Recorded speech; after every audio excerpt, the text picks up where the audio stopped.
नीतीश कुमार की सेहत ठीक नहीं है और उनकी सहयोगी भारतीय जनता पार्टी बिहार में तत्काल सत्ता हासिल करने की बेचैनी में है।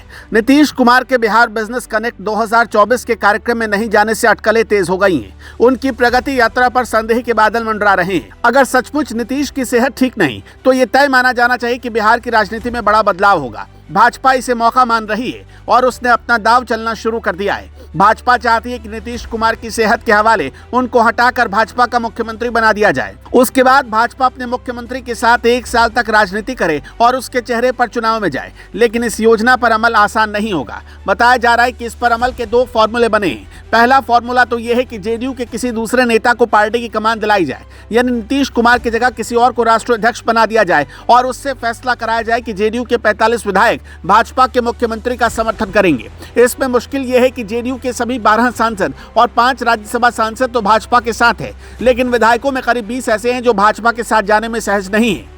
उनको लग रहा है कि नीतीश का चेहरा हटने के बाद आरजेडी के साथ जाना उनके लिए ठीक होगा। ऐसे विधायकों की वजह से दूसरा फॉर्मूला यह बनाया गया कि जेडीयू के विधायकों को लालच देकर या भय दिखाकर साथ रखा जाए। इस फॉर्मूले से आरजेडी के साथ जाने की सोच वाले विधायकों की संख्या 10 की जा सकती है। तब जेडीयू में टूट होने की स्थिति में भाजपा बहुमत हासिल कर लेगी। ध्यान रहे, विधानसभा में स्पीकर भाजपा के पुराने नेता नंदकिशोर यादव हैं। अगर टूट फूट ज्यादा होती तो राष्ट्रपति शासन लगाने का भी विकल्प है। हालांकि भाजपा में जो समझदार नेता हैं वो इतनी जल्दबाजी करने के पक्ष में नहीं है। उनको लग रहा है कि अगर जोर जबरदस्ती भाजपा ने सत्ता हासिल की तो चुनाव में उसका फायदा तेजस्वी यादव को हो जाएगा। भाजपा के अंदरूनी झगड़े और मुख्यमंत्री पद के कई दावेदार होने की वजह से भी समस्या है। ज्ञात हो कि बिहार में राजनीतिक घटनाक्रम अचानक तेज हो गया है। मुख्यमंत्री नीतीश कुमार 23 सितंबर से प्रगति यात्रा पर निकलने वाले हैं। उससे पहले भारतीय जनता पार्टी ने अपनी एक बड़ी बैठक दिल्ली में बुलाई है। प्रदेश भाजपा के सारे बड़े नेता दिल्ली में जुटे हैं। इस बीच बड़ा घटनाक्रम ये हुआ कि 19 और 20 दिसंबर के 2 दिन के बिहार बिजनेस कनेक्ट 2024 में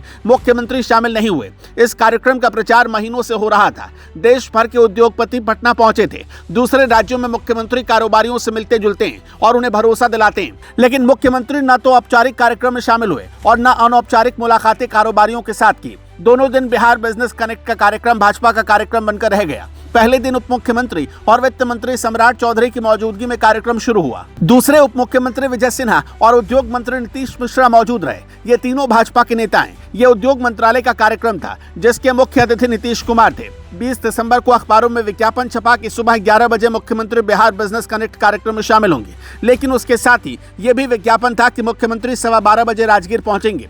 इसी से खटका हुआ कि 1.25 घंटे के अंदर निवेशक सम्मेलन में शामिल होकर राजगीर कैसे पहुंच जाएंगे मुख्यमंत्री। फिर 11 बजते बजते कहा गया कि मुख्यमंत्री को सर्दी जुकाम हो गया है और इसलिए उनके सारे कार्यक्रम रद्द किए जा रहे हैं। सोचिए, अगर किसी राज्य में इतने महत्वाकांक्षी कार्यक्रम हो रहे हैं तो वायरल फीवर के आधार पर मुख्यमंत्री का जाना टल सकता है। या तो बीमारी गंभीर है जिसकी चर्चा लगातार हो रही है, या फिर बीमारी राजनीतिक है जैसे नीतीश कुमार को अक्सर होती रहती है। बहरहाल मुख्यमंत्री की गैरहाजिरी में 1,80,000 करोड़ रुपए के समझौतों पर दस्तखत हुए। लेकिन सबको पता है कि इस तरह के निवेश समझौते तभी कामयाब होते हैं जब राजनीतिक स्थिरता हो, बुनियादी ढांचा हो और मुख्यमंत्री खुद भरोसा दिलाए। मुख्यमंत्री के नहीं जाने से राजनीतिक स्थिरता भी सवालों के घेरे में है।